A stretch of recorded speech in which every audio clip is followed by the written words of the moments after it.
What I mean for Jordan is, Jordan, once he broke through, got past my Detroit Pistons, he's reaching his prime and they're aging out. Once he got to his peak in his prime and won that first three-peat, he dominated the league at that point. There was no one close to him. There was no one close to the Bulls throughout that entire first three-peat. They're the first of their kinds of players. And when you're the first at something, and you also happen to be the best or one of the best to ever do that thing, that's like an immense accomplishment and responsibility. So when I say that about Jordan, what I mean is Jordan was the first player we had ever seen who was the most talented far and away, which is not his fault, by the way. People saying, oh, Jordan played against plumbers.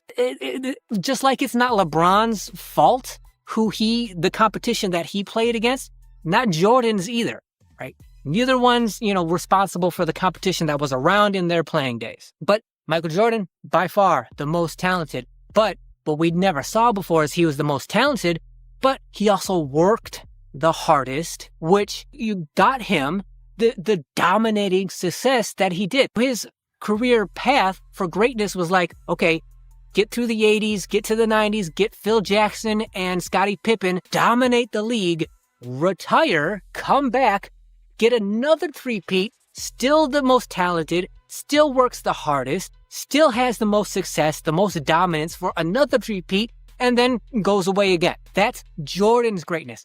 I just happen to prefer that because I was the same kind of my career on the basketball court, even though it was only ever recreational, took that same kind of path. It took me a long time to reach my peak in my prime.